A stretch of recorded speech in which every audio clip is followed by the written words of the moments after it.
Kita akan belajar kata benda deklensi 1, yaitu kata benda maskulin akhiran S dan AS, dan kata benda feminin akhiran E dan A, eta dan alfa.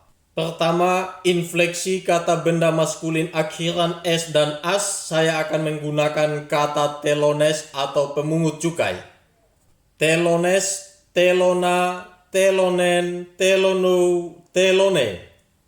Untuk jamak, telonai, telonai, telonas, telonon, telonais. Kata sandang yang dipakai untuk telones tetap sama dengan kata sandang yang kita sudah gunakan sebelumnya untuk kata logos. Ho telones, telona, ton telonen, to telono, to telone. Jamak, hoi telonai, telonai, tous telonas, ton telonon, tois telonais. Tetap ada nominatif, vokatif, akusatif, genetif, dan datif. Dari infleksi itu kita bisa mengambil satu rumus, yaitu kata dasar tambah S, A, N, O, E. Jamaknya kata dasar tambah I, as, on, ice. Lalu untuk kata benda maskulin yang berakhiran as, saya akan menggunakan kata neanias. Infleksinya seperti demikian. Neanias, neania, neanian, neanio, neania. Neaniai, neaniai, neanias, neanion, neaniais. Sekali lagi, tetap menggunakan kata sandang yang sama. Saya sudah pernah katakan bahwa kata sandang dari kata benda maskulin hanya satu dan bisa dipakai untuk deklensi 1, 2, dan 3. Ho neanias, neania, ton neanian, to neanio, to neania. Hoi neaniai, neaniai, tos neanias, ton neanion, tois neaniais. Rumusnya, kata dasar tambah as, a, an, o, a. Kata dasar tambah I, as, on, ice. Selanjutnya, kata benda feminin yang punya akhiran E dan A. Infleksi kata benda bagian ini dibagi menjadi 3 bagian. Pertama, kata benda yang mempunyai akhiran E. Yang kedua, kata benda yang mempunyai akhiran kata dasarnya vokal dan row. Dan yang ketiga, kata benda yang mempunyai akhiran kata dasar yaitu konsonan selain row. Untuk kata benda yang mempunyai akhiran E, saya akan menggunakan kata agape untuk menginfleksinya. Perhatikan tampilan. Agape, agape, agapen, agapes, agape. Agapai, agapai, agapas, agapon, agapais.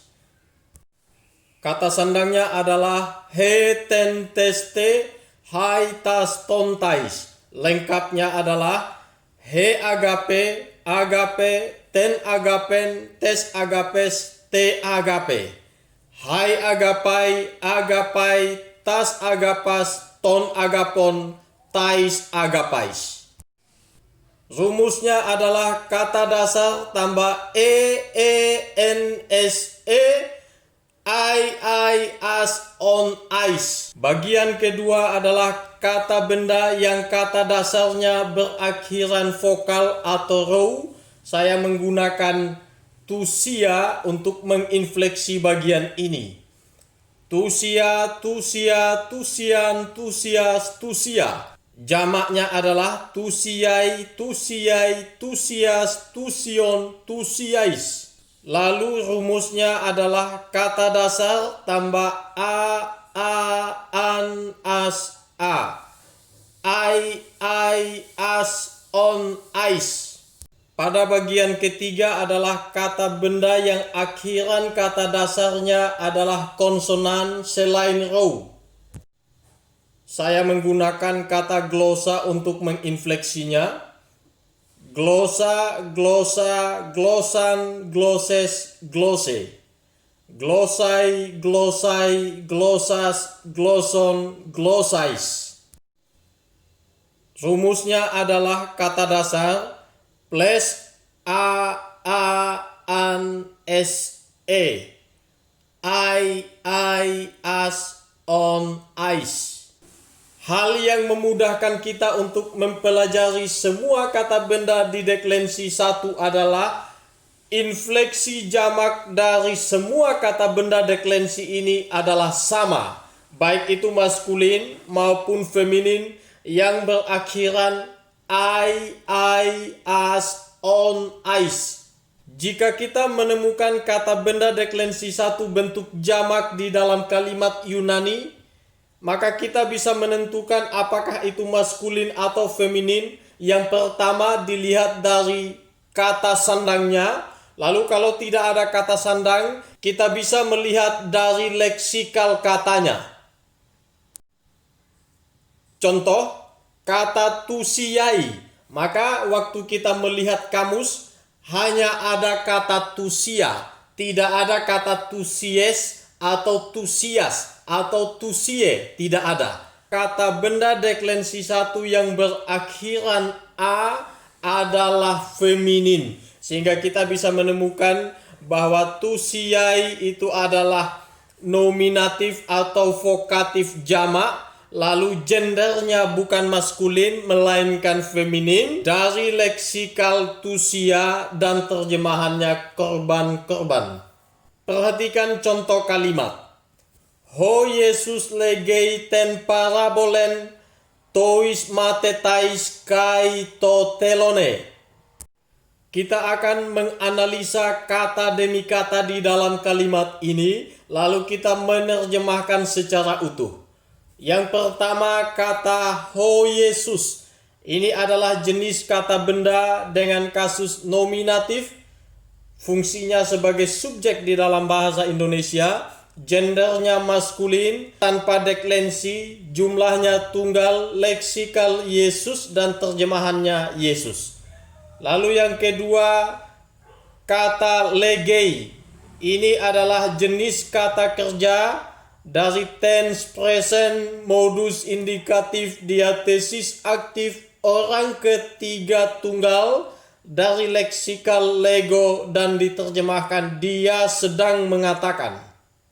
Selanjutnya kata ten parabolen merupakan jenis kata benda, kasus akusatif, fungsinya sebagai objek langsung di kalimat Indonesia. Gender feminin deklensi 1 tunggal dari kata parabole dan terjemahannya perumpamaan atau kiasan.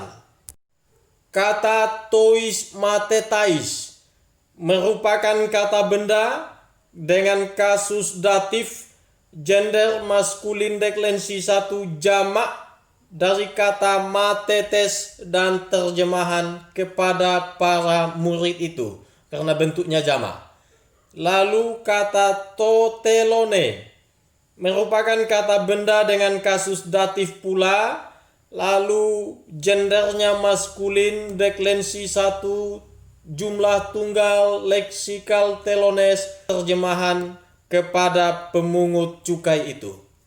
Nah, dari analisa-analisa itu kita bisa menentukan makna kalimatnya sebagai berikut. Yesus mengatakan perumpamaan kepada para murid dan pemungut cukai itu. Banyak kali Tuhan Yesus menyampaikan pengajarannya dalam bentuk perumpamaan-perumpamaan supaya mereka yang mendengar pengajaran Tuhan mudah untuk menangkap maksud Tuhan Yesus di dalam pengajarannya. Salah satu contoh perumpamaan yang Tuhan pernah pakai misalnya perumpamaan anak yang hilang. Perumpamaan itu bertujuan untuk menyampaikan pesan Allah kepada kita manusia bahwa hati Bapa terbuka lebar untuk setiap pertobatan manusia. Setiap hari Tuhan menantikan pertobatan kita. Tetapi apakah kita pernah memikirkan tentang hati Bapa yang setiap hari mau menerima kita kembali? Apakah kita memiliki hati yang sama seperti si bungsu yang setelah melakukan segala dosa dan kekejian di hadapan Allah, lalu berbalik kepada Allah oleh karena mengingat akan kasih dan kemurahan Allah? Ini menjadi satu pertanyaan refleksi yang kita perlu jawab untuk meresponi kemurahan dan kasih Allah yang begitu lebar, begitu panjang, begitu dalam, begitu tinggi, dan tidak pernah kita paham dengan akal. Semoga hati Bapa yang siap menyambut kita membuat kita mau kembali ke dalam pangkuan Allah, khususnya bagi kita yang pada hari ini masih ada di dalam lingkaran kegelapan, lingkaran kuasa jahat. Dan puji Tuhan, jikalau kita sudah ada di dalam hati Bapa dan Bapa ada di dalam kita, dan biarlah hidup ini boleh menyenangkan Tuhan. Mari kita latihan. Analisa dan terjemahkan kalimat berikut. He basilea ton oranon soe kai aletea estin. Semangat selamat mengerjakan, Tuhan memberkati.